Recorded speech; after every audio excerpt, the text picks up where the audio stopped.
And so you have the opportunity now with people you've heard from over the course of the week.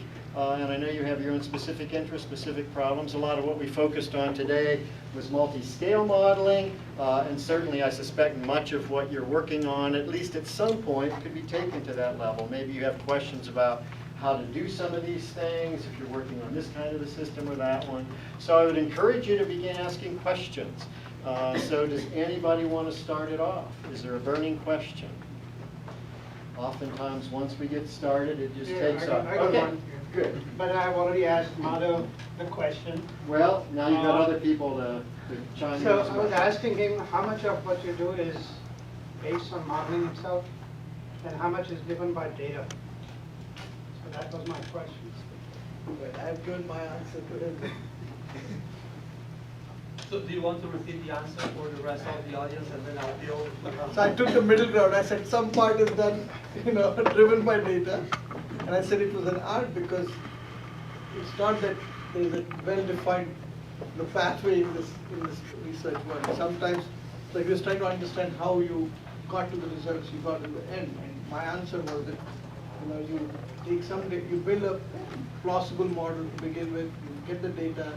You realize the classical scientific discovery process was what was happening, but that's how I view it. Yeah, I think that 50-50 for the initial models is the right answer. But the last model that I showed, the RNA-seq model, basically what we have there is a model in which we've inferred a network based on a data set. And then we've used that same data set to calibrate that model. So that's an extremely data-rich model. And so there may be some aspects of models that show interactions between the lumen, the epithelium, the lamina propria, where we don't have all the data. And acquiring all the data would require a $100 million project, not the size of this project. And so there we need to make estimations sometimes. But we've moved in a situation in which we maintain the theory, but then the models are becoming very data-rich. And I think that the tendency over the next few years in MIEP is going to be towards this complete integration of data-driven and theoretical approaches.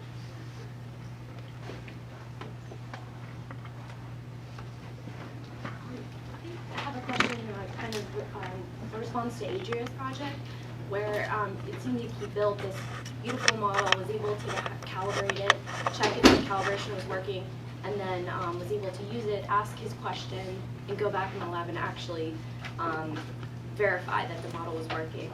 My question is, how many, questions did he ask before he was able to actually verify it? Or was he able to kind of, at the first step, have this great model, verify it in the lab? Or is this kind of back and forth to tweak the original model? So I guess the rate limiting step before you actually get a good enough model to verify in the lab.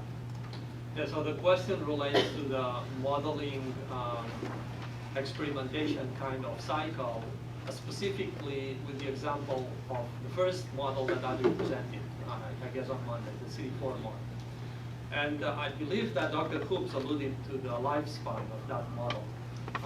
That the history of that model precedes me. We began to work on the CD40 cell differentiation model before the MIEP program started in 2010. We actually began to work on that model before Adri joined the team. And so there was already a history of building the network, making sure that the calibration was in place. And so we gave that model to Adrian. He's done an excellent job in terms of getting that model from the meridian stage of its development towards completion in 2013. And we hope that the lifespan of the model will continue and its usefulness will continue for students beyond ADRI or people outside the modeling immunity for biodefense program. As to the question of predictions that we made from that model, I would say we may have had 20 different predictions. And some of them, we pursued them experimentally. Some of them, we validated just looking at the literature. Does this prediction match what's published? And so that's an endpoint. There was no novelty in pursuing further any of those predictions that were self-validated. Some of the predictions pointed out that the need to change slightly the topology of the model. Perhaps a feedback loop was not well represented, and the simulations were not very accurate. And so it was a process of integration based on literature and integration based on experiment. In the end, he decided to pursue experimentally the prediction related to TH17 direct. It was a novelty decision, and to some extent it was a convenience decision because we had the reagents and tools available. We had developed those knockout models. We had the reagents to study p-bar gamma. So in the end, it ends up a compromise as to which prediction you pursue. Now with the NLRX1 story, we started completely from zero. When we developed the model, we didn't have NLRX1 knockout mice. We didn't have experience with NLRs, and so it was the modeling that pushed us in that direction and brought Dr. Allen into the MIEP work that he presented. And I'm sure that if he gives a presentation 3 years from now, there will be more modeling in his presentation than what he had yesterday. Yeah. In answer to both these questions, I'd just like to point out that it's common in the systems dynamics community, but maybe not so obvious in systems biology, to point out that this modeling and experimentation cycle is nothing new. You go through it all the time in your daily life. You're always building mental models of situations that you're presented with. And you seek evidence to verify them or not. And you hope that you'll be able to refine the model as you get more and more data. But it's not really the case that you can point to a time when you didn't have a model, you just had data, or you didn't have data, you just had a model. It's very hard to figure out the chicken and the egg part.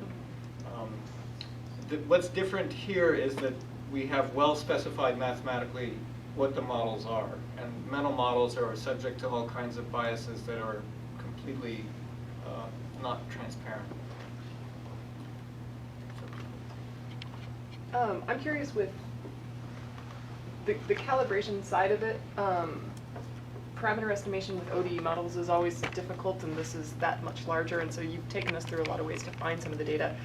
When you flat out don't have data for some of your parameterization, how do you handle that? I mean, the validation is going to help, so if you're able to validate despite not knowing things, that's great, but what did you input? Are you inputting just some made-up numbers? Are you doing some flattened hypercube sampling or something to try and kind of figure out what these could be? What do you do with the data and calibration that you just don't have? So there are different approaches. So if you do not have any data, you may have related data. There are databases of kinetic constants. There are, if you have movement of the cell you are interested in, you don't know about it, but you have information about a similar cell. So you can pull out close related information out of databases or out of literature. And so we have done that for a lot of the parameters. We do not really have it, and it has never been measured, but we have something which is close to it, which is a similar cell. So we look for comparable things. You may use, often you may be forced to use in vitro data. It is not ideal, and in vivo would be better, but it's a better guess than any other one.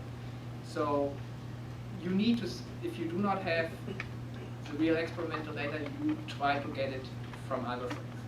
And the example of the CD4 model, we didn't have the data. We had to go into the literature and extract out of those diagrams, out of the supplementary information, what really was the data behind it. Often we didn't have all the conditions under which the experiment was given. You need to have that information too. So it's a search, and that's why that model took so long, because we really needed to search. Can I ask a follow-up on that, which is, I hate to put it this way because you never want to pin this down, but is there a sense of how much of the parameters were you at 50% known for that and were able to validate, or how much of that was pinned down versus not pinned down and were able to validate and get interesting results from that? I mean, is it, you need the majority? It's a hard question, but. I think the parameters in the model, as they are right now, they are sufficient to make good predictions. Are that the real parameters? I don't know. Is there another set of parameters which gives me the same predictions? Possibly, very likely actually. But unless I have a situation which falsifies my existing model or my existing parameters, I have no need to improve. So I think you never will be able to say my model is right and everything is correct. Any model can only be falsified. Because to say that it's correct, you need to compare it with everything. I'd like to expand a little bit on that, which is that if you can take this as an opportunity instead of just a challenge. If you know what the behavior of the system is, and you have the majority of the parameters fairly well estimated, you can use your knowledge of the system's behavior together with the simulation to go the other direction and say, I know this thing's in homeostasis, therefore these parameters must be in this range. You can do a little bit more than that even. You can say, suppose I really can't establish a range for this particular parameter. If I do a sweep across the values that are at all reasonable, and I find that it doesn't affect much, you can say this parameter shouldn't even be in my model. It's not an important parameter. If it does affect something in a big way, then what you have is a proposal just written that says, in order to understand this phenomenon, we have to get a better value for this parameter. No one's doing these experiments, so we have to find a way to do them. Thank you. So the model I am developing is to address dose profiling issues for influenza vaccine, how much of antigen dose and how much of adjuvant dose should be there. And what we have found with experiments is that most of the data we have are from mice experiments, but when we try to extrapolate that to humans, we do not see the same dose profiling or the same extrapolation happening. Like with adjuvant, if it is a fourfold decrease in the antigen level, we don't see the same with humans. So when you're doing the modeling, how do you take into account species extrapolation? Like if you have everything for mice data, it's very difficult to get the same kind of experimental data for humans, like from lymph nodes, from spleen, cytokines, or things like that. So all we have is the PBMC data for humans. And we have different data for mice, but we do not see that correlation. So what is, do you have any tips or tricks to do the extrapolation with dose profiling in mind?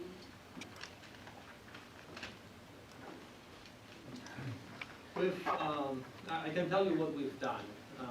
We've built some models that are mouse specific, some models that are pig specific. We've calibrated a new H. pylori model based on the pig data that I just showed. We have more than what I presented. And in some situations, depending on the question, where we have holes that we cannot address with either pig or human specific data or mouse specific data, we've created some chimeras, in silico chimeras, where we are using some mouse data and some pig data. And we've done that more for internal purposes, to be able to assess what the results will be. And if, in your case, it seems it may not be appropriate, because what you are saying is you are getting a very different profile.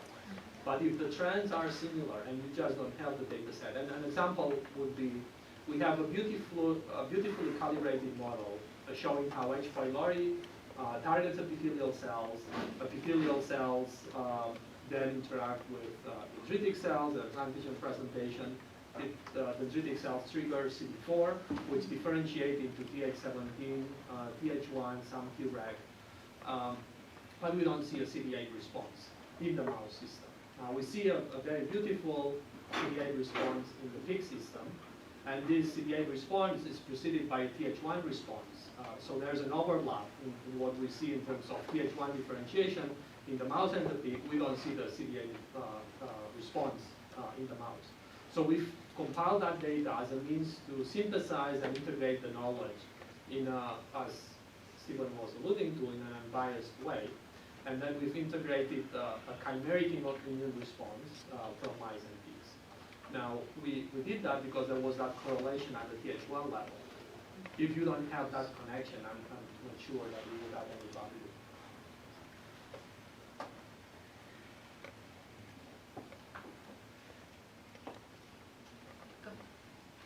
So we talked a lot about when building these models, going to the literature and finding these values.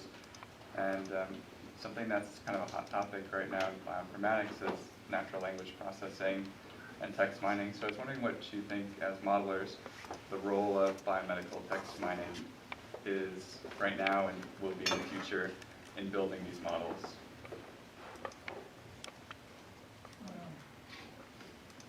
Next step, Go ahead, then I can. Yeah, I think there have been efforts to use text mining to extract information like something being upregulated, downregulated. That's basically what we did. We just did it manually. We went into PubMed and asked these questions. These are the things we are interested in. And is there anything upregulated, downregulated? We basically did the search.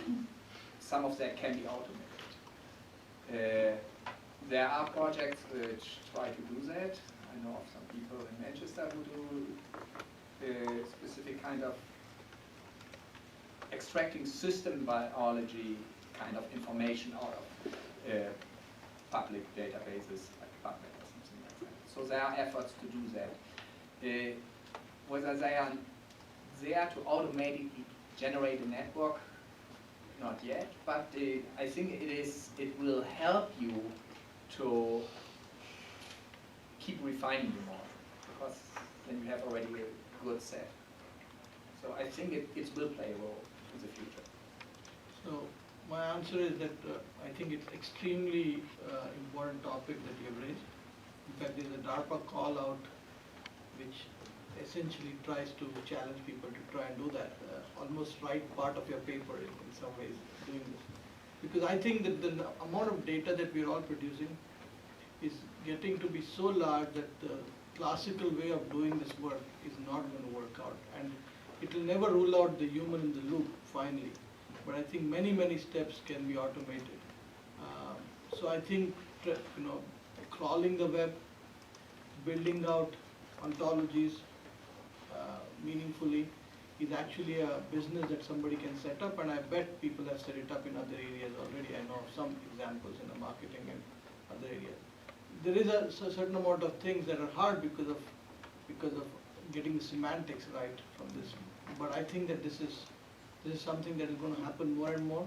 And as data that you produce start being picked up, it will get organized in a manner where the searchability of the data will become easier as well in doing this. But I think it's a beautiful question, and I think it will have a huge role in the coming years in terms of doing science.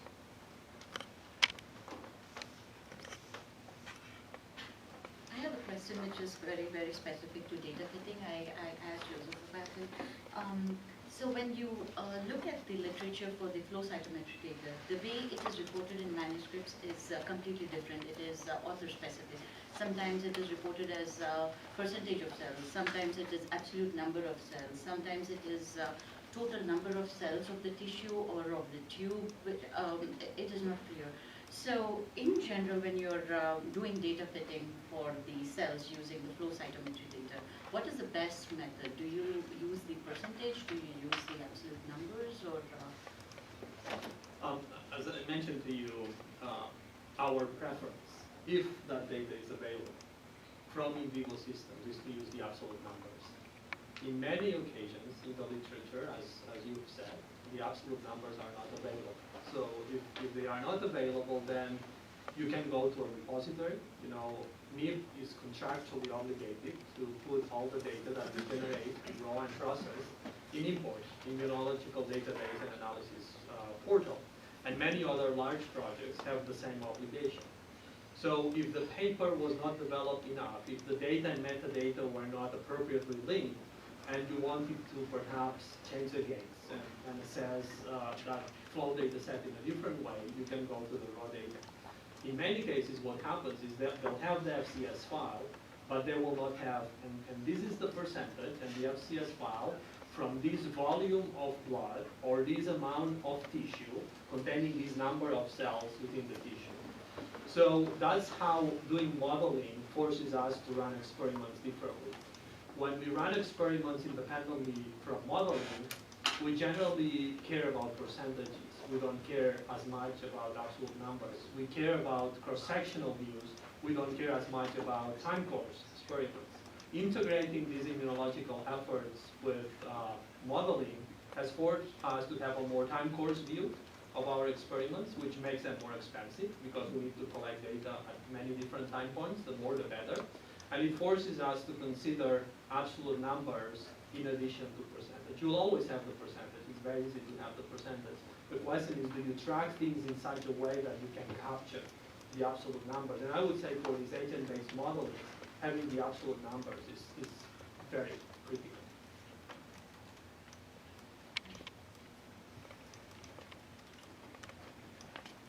My question is about when we are moving from macro level to micro level, and we are connecting these different layers to each other. Is there any recommendation that when we are doing macro level modeling, what type of model works better compared to micro level modeling? Is it better to start with the AVM and then move to ODE, or vice versa, or is there any rule, or it purely depends on the nature of the problem that we want to solve? I think that alludes to what Stephen said already. It's about the question you want to ask to your model. If your question is, how do lesions form in the stomach? So you have spatial and individual cells, and or you suspect that they are a strong component of how that happens, you will go to an agent-based model.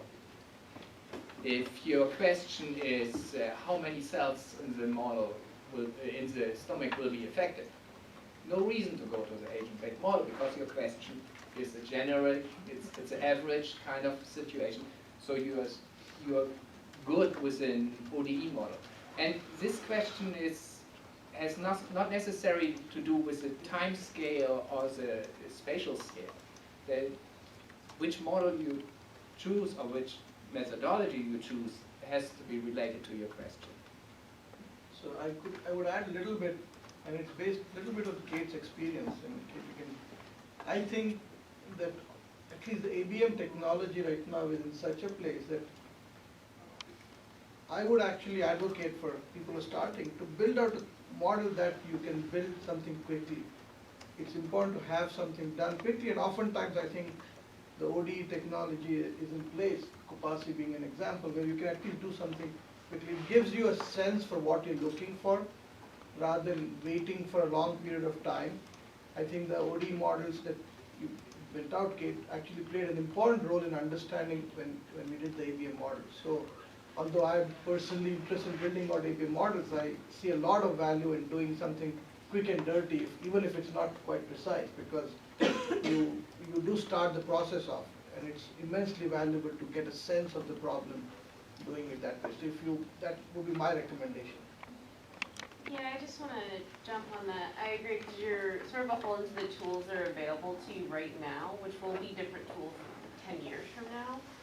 But the idea is that to build a huge AVM model for, let's say, like the gut mucosa, like you saw, you would put so much time and energy in the infrastructure of that model, and it might be the wrong, it could be the wrong model. And so this model is saying, the differential equation model can at least help you narrow in on a particular part that might be the most important to implement as an AVM, just for right now. And so it's a mix of the tools you have available, but then also reiterating the question available, because if you already know that you specifically want to ask about certain interaction dynamics that you know can't be captured in ODE, then start with the AVM and just scale it down, So it depends on those, it's both those things together, and that's why. In our epidemiology work now, I think our ABM models have become very sophisticated. It's been 12, 15 years of work. So I think we have a very good sense for the question that we can solve, and I think when the interfaces and such are built out, that you'll actually do things very, very quickly in those models. But we are right now not at the same stage in this particular field. Once that is done, I think so the cost of going wrong will not be that high, basically. I can, you may not have thought there was another option, but I might suggest following both the ABM and the ODE pathways a little bit at first. Just designing an ABM doesn't mean you have to implement it. And it can make some of the issues a little clearer when you try to create an ODE model of the same system. Having a picture of both of them in your mind sometimes helps when you go to calibration. So I think, Kate, you can correct me if I'm wrong, but you had done a lot of thinking about what the ABM would look like when you realized that it was going to be impossible to calibrate from scratch, and you needed to build the ODE model to start this calibration process. That's true. So we started building the ABM model, and that's exactly what Stephen said. So, and then we went to the ODE model, but there was so much power in just building the model in general because it allowed us to identify what parameters do we want to include in that ODE model. So that's sort of parts that one of the most powerful parts of the modeling approach is that very initial exercise of really distilling down what are the critical parameters in your system. Because it's going from a narrative way of thinking to a systems way of thinking. And that it's the very first step, it's the most basic, but it's also the most important, and sometimes you can almost find your answer there. Can I add a little bit to what they said? I guess this is getting interesting. So, I think when Stephen said that, I think it really struck a chord with me because I was trying to remember some of the work people have done. I think in building out the agent-based model on a piece of paper itself, as he's pointing out, without implementing, which is where the expensive step is, I think many, many issues got clarified. And what it does fundamentally, to me at least, is the ABMs are a procedural representation of the system. And I think as we started building it out with Kate, we found out that how something works is oftentimes missing in the literature. So as we start building the ABM model, we were desperately looking for this thing, right?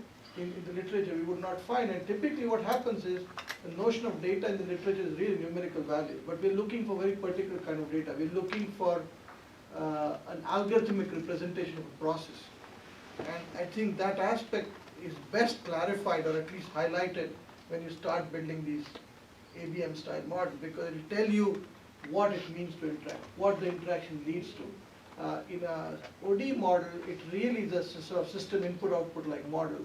How it is done is really not is not typically the aim of the process. You're really looking for a reasonable functional form to match the inputs and outputs. So I think that's a valuable exercise in itself if the goal is to understand how the process as a whole might be working without even running the system completely. I think this is completely lacking, in my opinion, in many aspects in this field right now.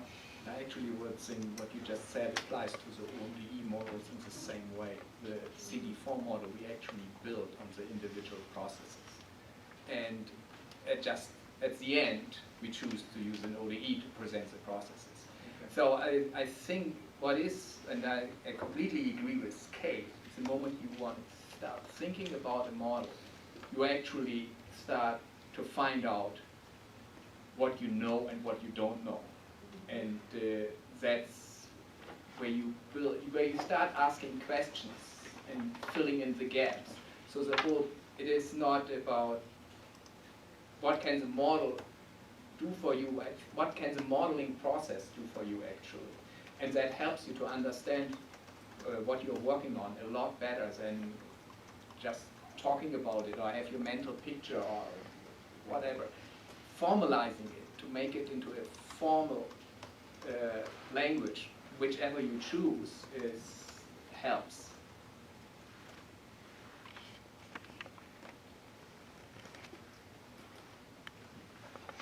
So one thing that's come up as far as the idea of time. So for someone from a more experimental point of view, the struggle is trying to see how much time should be spent developing these models versus actually doing the benchwork and reconciling both of them. So I don't know if you guys had any insight on that, especially since with that little information, the threshold to get to the point of developing a good model is going to take time. So I don't know if you reconcile both things, especially in the context of publishing and graduating and all of that. So I can tell you a few examples of graduate students and how the concept of time and this split has evolved over time. So Adri started, I would say, spending 80–90% of his time on generating calibration data. So he was dealing with mouse studies, he was doing in vitro studies, and then as the model progressed, that became more 50-50. Once the model was mature enough to make simulations that were meaningful, it evolved towards 60–70% modeling. And now towards the end, he's almost 100% computational. And now someone else is doing the experiments. And there are other students that will be 100% computational, but they'll be part of a sub-team within the group, working with other experimental students, running the calibration studies or the validation studies. But really, the integrating within the same individual, the computational capabilities and experimental, so that one day he can spend the morning running parameter estimation or sensitivity analysis, and the afternoon going to the mouse colony and setting up a knockout study.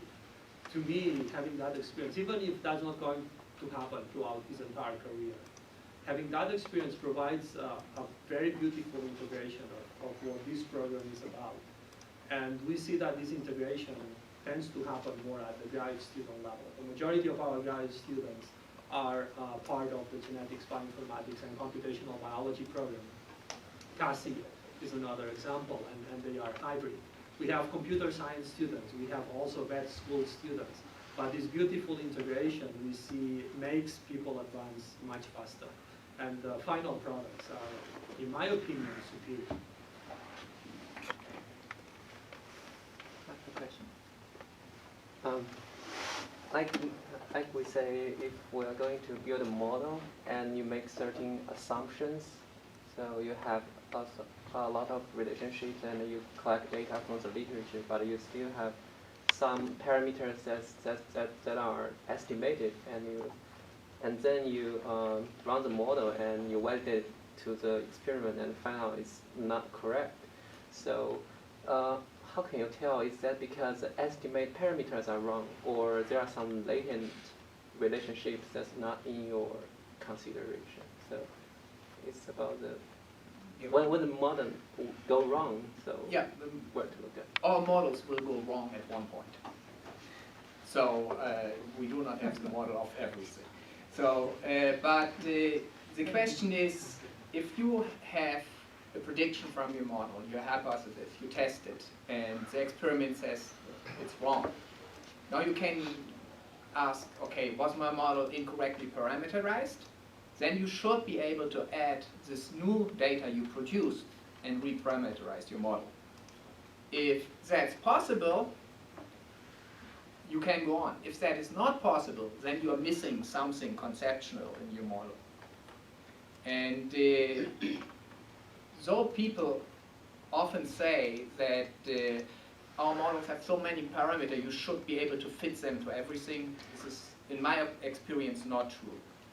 If you have the wrong model, you will not fit it to your experimental data.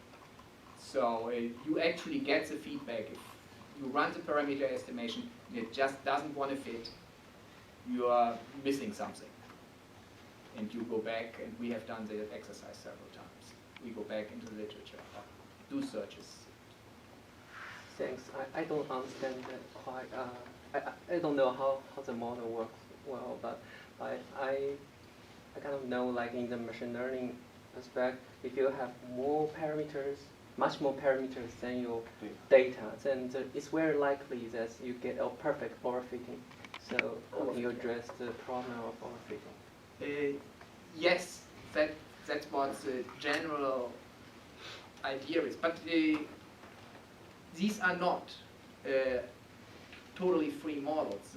We put already a lot of restrictions in the processes we build our model from. They create such a tight restriction already that you cannot, if you are missing a positive or negative feedback loop or something, your model will not fit. The moment you put it in, suddenly a lot of parameters will fit it again. So there is a balance. The structure of the model is important. We have seen that. I think it's useful to think of a model as a hypothesis about the world. And the difference between a model and some other hypotheses is that a model is a complex multi-part hypothesis. So if you can reject that hypothesis, all you can say is, well, either the parameters are wrong, or it's missing an important interaction, or something about the hypothesis as a whole is wrong. But you can also generate alternatives to that hypothesis that are carefully controlled and do a simulation experiment. So you can say, I'll keep the same model, change the parameters, or I'll keep the same parameter values that I have, but I'll add an interaction that's missing in the other model. So it's just the process of doing experiments that you're used to, where you treat the model itself as a hypothesis. Let's say you generate something like a TH17 network. How do you decide how many nodes or internodes you should experimentally validate from the network? I mean, it's because these are very different types of models, and so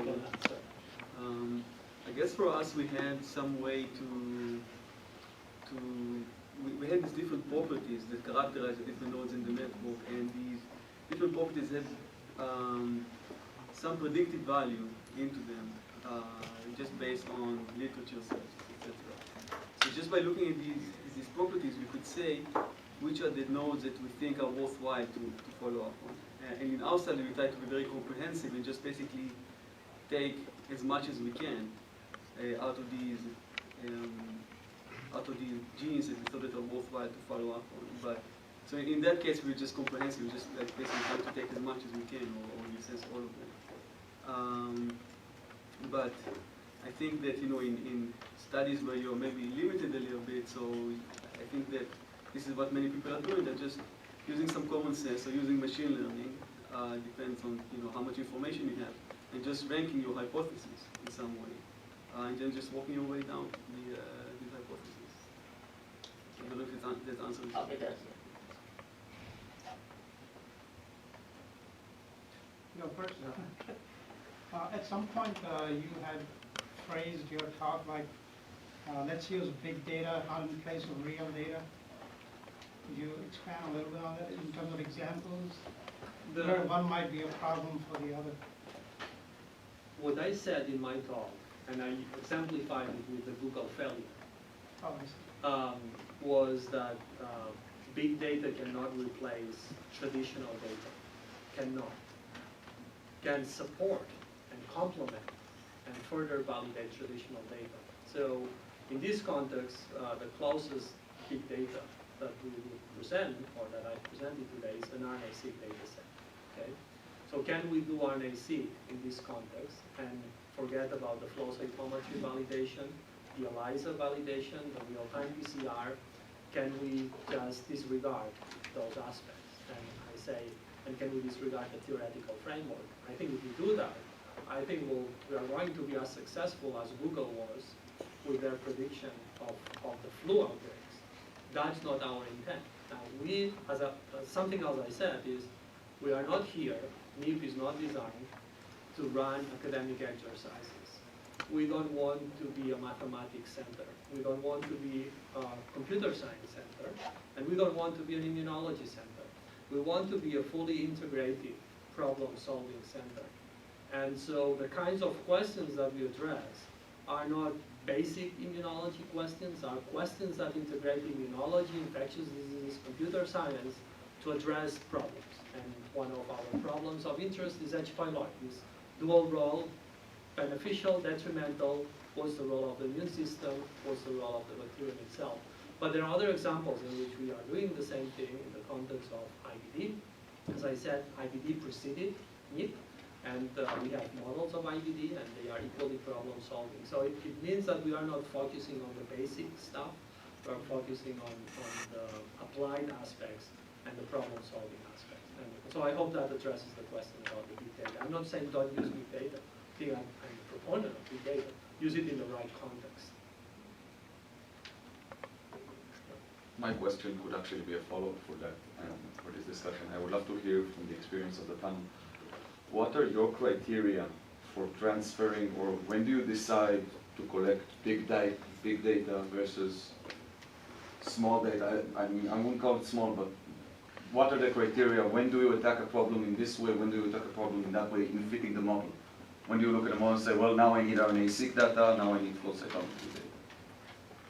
I can tell you how we approach the problem with the RNA-seq data set. The phenomenon of different bacterial loads, like significantly lower bacterial loads in the PPAR gamma knockout animals and PPAR gamma knockout macrophages versus the wild type, was one that we didn't anticipate, that the model predicted, showed a very small difference. Then we saw in our validation it was actually a much larger difference. But the trend, the model predicted it well. And we didn't understand what was going on. We didn't have a basis for that mechanism that underlied the modulation of H. pylori by the macrophage and potentially by other immune cells. So it was in that context that we decided to get big data, to have a comprehensive understanding. But then we don't want big data in a way that where we utilize the entire data set. We want to articulate that data set in a way that makes sense, articulate it around pathways. And the pathways that we want to articulate are the 6 nodes that I showed, which are basically the TLRs, NLRs, some relationship with metabolism, and some relationship with MHC class 1 presentation genes that can be validated in a variety of animal models.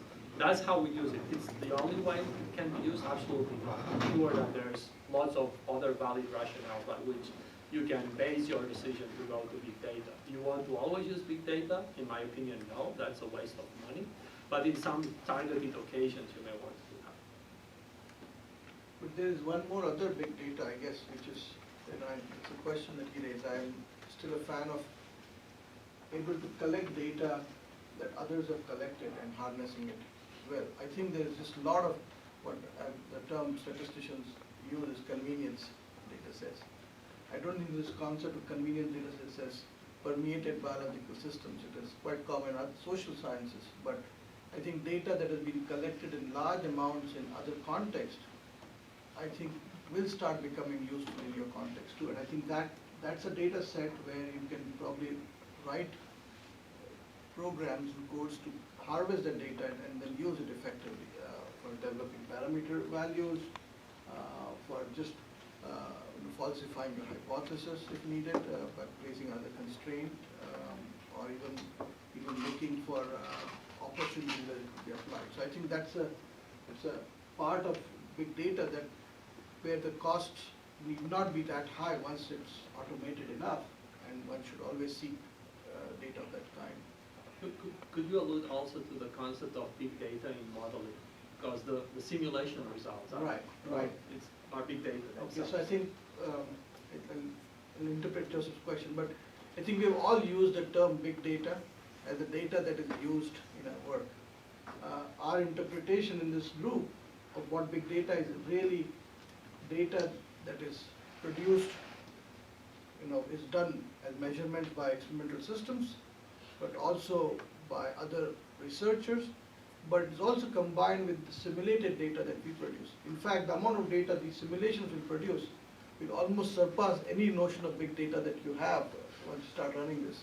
So there's actually very large amounts of data that these simulations produce. And you can imagine running these simulations and keeping these data sets along with it as synthetic data that is available to other researchers, which they can then mine to look for patterns. And I think the distinction between purely measured data versus simulated data that worked under the constraints of measured data provides a really new opportunity to do science in the setting and across many, many different fields, but certainly this one, to to do discoveries, where you can take this simulated data from, say, Joseph's lab, and then maybe Stephen has another lab, and then he doesn't have to run some simulation, but uses that data in this context. And I would characterize it as a part of the big data process itself. Following up on influence of vaccine question, so we have a model that can basically mimic the mix of adjuvants and also antigens at vaccine level to understand immune dynamics of tissue level as well as organ level. How do you expand it to basically understand the risk of acquisition or transmission of influenza infection at individual level and potentially forecast it to epidemiological dynamics?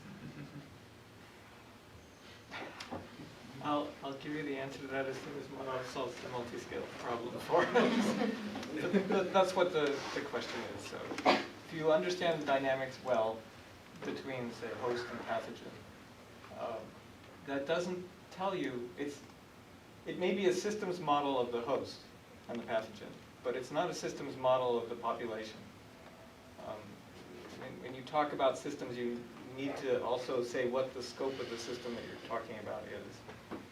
And it's very easy to imagine circumstances in which the likelihood of you getting infected or passing the disease on to someone else depends as much on who you come into contact with as what your body's immune reaction to infection is. And nobody, to my knowledge, has managed to put all that together in one package yet. So since this is ostensibly the topic of the roundtable, I think it'd be worth all of us commenting on this. But what I can imagine, in fact, this was Kate's original question, was how does the host pathogen interaction with HIV mediate the size, the community of strains that develop within a person or within a community, a social community. And it took an entire PhD to answer one part of the modeling question that wasn't even the question she had started with. So you get some idea of how complicated the question can be. Bacteria. The commensal bacteria versus the... Yeah. Okay. Right. So I think there is actually now, people are starting to push on this question of combining what I would call immunology, but also phylogenetic, understanding the variation of these, let's say H1N1 or whichever one you choose, but how they're evolving in time, and the information that resides in it. There's notion of phylogeography as well, which takes into account the spatial spread of this. But it's really a multi-scale problem now, where you understand your immune response, you understand the adaptation of virus, and you understand the epidemiology to finally develop the vaccine, because that's really what's happening in this. It's a co-evolving system, where the virus and you are adapting sort of at some pace, and vaccines are trying to help you at some basic level, at a certain short time scale, before it adapts again and you move out of it. So I think this is a question that is starting to be studied now, and is worth doing the research in my opinion. I don't think there's an answer for it, Kajay. So you can write it.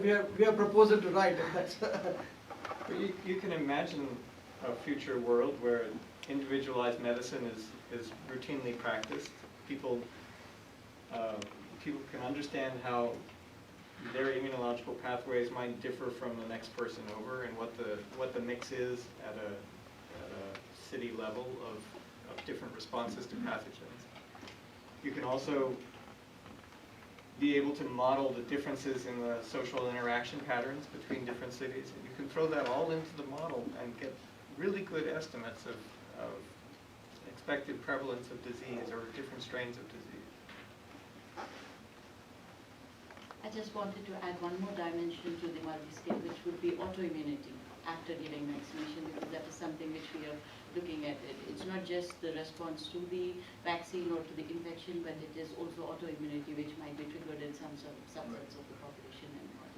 I mean, right now in epidemiology, Stephen can correct me, the models of how within host manifestation of disease are fairly simple. They're really statistical models. And you're trying to really learn the parameters that will give you statistically right R-naughts, if you want to call it. But there's nothing more in terms of understanding and connecting the immunology of the body to this process. And I think this is really a question that needs to be taken into account. People are just starting to touch this, in my opinion. And this is yet another place where big data will eventually play a role in understanding the impact of disease. If there are correlations between people's response to infection and where they are geographically or who they come into contact with, that's a very important relationship to capture in the model for epidemiology. So if people in parts of Africa have adapted to malaria infections, the way malaria spreads is going to look very different than even if the vector goes somewhere else. You have to take all these things into account.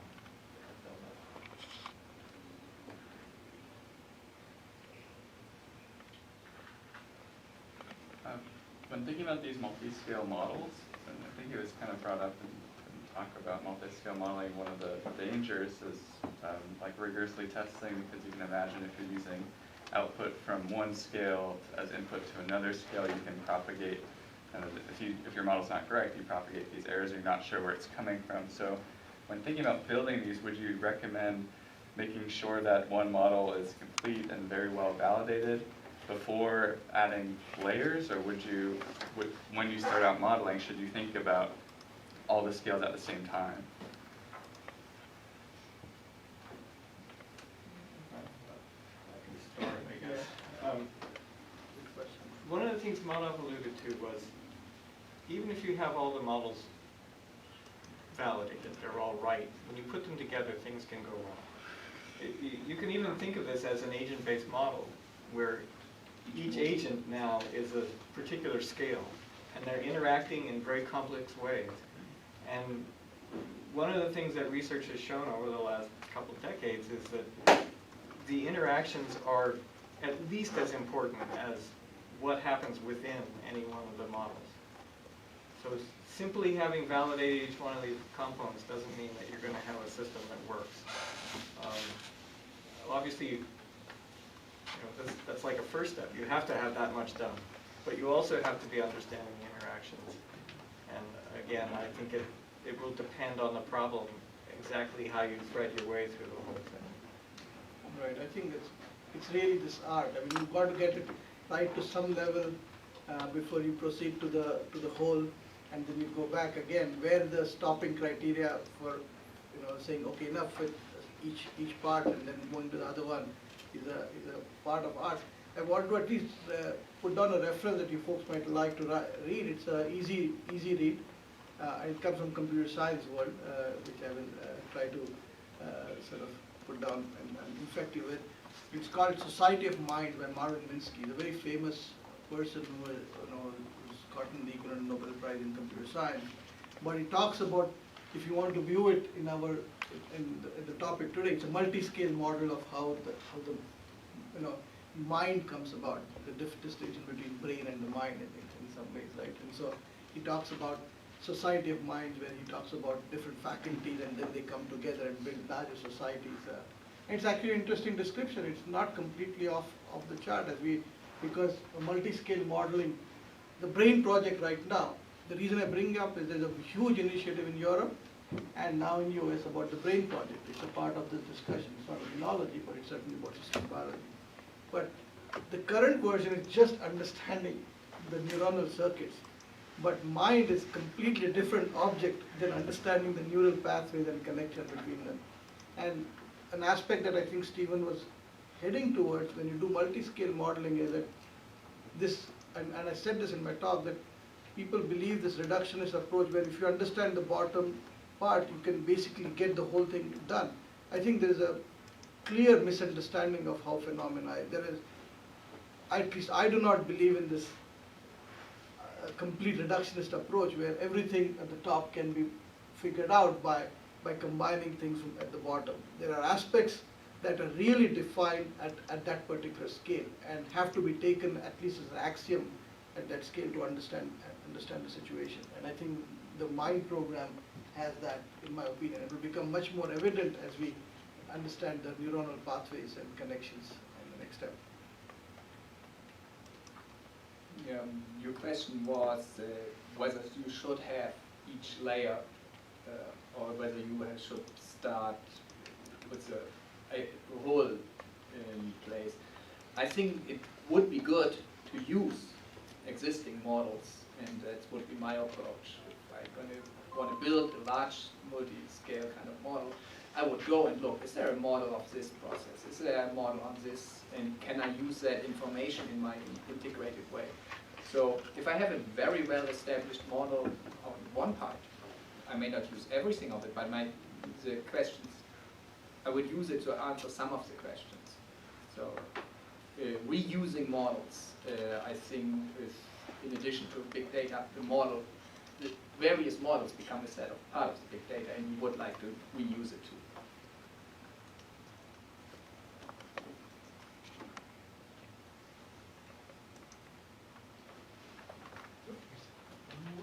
I have a more conceptual question. So when I decided to come here, I thought maybe I can learn some stuff that I can integrate in my daily lab life. So until now, it was like I made experiments. I found something out. I tried to put it together into a model or record model, and ideally that would be the graphical abstract in one of the top journals. So now you said like you start with the model, and the model is more a hypothesis. So for me, this conceptually seems to be a totally different from what I did so far. So I mean, your lab made this transition from like starting or like generating model, now starting with a model. So maybe you can comment on that. So is this really like a gap or a totally different style? There is no gap. I think depending on the model, we've been focusing more on the theoretical aspects of the data aspects. Each model that we've presented has data. The amount of data varies from model to model. And depending on the questions that we're asking, we are focusing on calibrating better some regions or other regions. So there isn't a transition. You always have the need for the data, whether you generate that data in-house or not. I imagine many of the data we'll be using is not generated in your lab, but you will be forced because you'll come to the realization, as it has been alluded to earlier, that there are some data sets that are missing. The time course data sets are missing. Some parameters immunologists or infectious disease experts don't care about, but they are really important for the model. So I don't think what has been discussed in this roundtable is incompatible or conflicting with what has been discussed up to date in the summer school. There's the concept of building the model. You get the data from the literature, you generate the data, you create the network, you add the dynamics into the network, run the parameter estimation, the sensitivity analysis, run your simulations, validate those predictions. And if they cannot be validated, you use that data set to refine the model, run a new simulation, and try to validate it. What Stephen, and you can correct me, and what were saying, is that we can start out with a more theoretical basis with less data or for more data. But in the end, my slide that was showing the complementarity of theory and data has been the core of what MIEP has been doing. So I hope that addresses your question. I may add something. I think the question is not, it's a question of efficiency. We need to be efficient with the money and our time to understand or solve the problems we have at hand. And for us, in MIEP, modeling is a critical part to be more efficient. So that's also answers somehow a question of, should I invest in the model? Yeah. For us, the decision was we invested in it. And that is, now afterwards, yes. But at that point, it was a risk. Now afterwards, yes, it was worth it for us.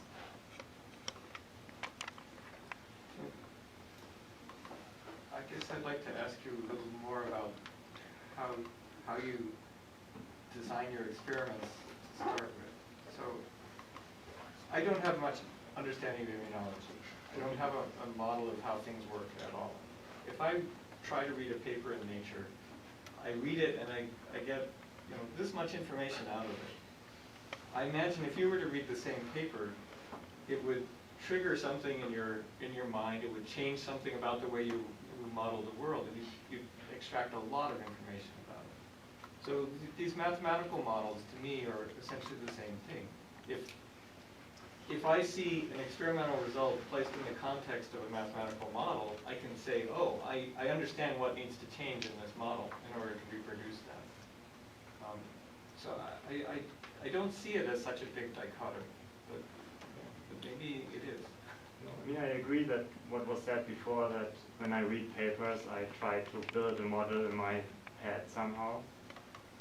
But then it's like, for me, what I call model at the end is sufficient. It's the result. And of course, this can generate hypotheses for further experimentation. But for my paper, the result is the model. So that's what I'm working to. I'm working to the model, and not from the model to the next experiment. Right. Yeah. Right. I think that traditional is model was the result, and the immunology models are now starting to use. When I first started to do systems biology, 2000, 2001, people always ask the question, but that model, or pointed out, that model is missing that model is missing that. What I got from that is that the model is actually not the result, the model is a process, or it's evolving. Your understanding of immunology changes. That's your internal model. And the mental model which Stephen alluded to earlier. And I think the mathematical model has to evolve in the same way. And integrating it into the process, which we are doing, helped us to speed up our mental model process. I would also just like to comment on that, and from my own personal experience, I was in the position that we had no model, we had no idea what was going on, and it didn't took that much of a while to simulate once we found the tool and we figured out what's going on. So we got the model, but in no way could that have been my result, because it was a bunch of lines connecting a bunch of dots. So the only novel thing was that I was the first one to show these lines connecting these dots. But there were lines and dots that everybody thought about and everybody knew. I had to validate them in the context of my experimental data and in the context of my experimental question. And that's how, that was the result. This was the extreme situation. I didn't know what was going on, but that's also a way to start things going. Yeah. And I just have one comment too. When I was a graduate student, the same process was happening in the field of economics. So back then it was very narrative, and the institution where I was, they had to have a separate department for the economists that were using mathematical models. Okay, and now today, you know, it's a rare event to have an economic paper without some, mathematical study attached to it. So it's fascinating for me, in terms of the history of it, to watch how these things change.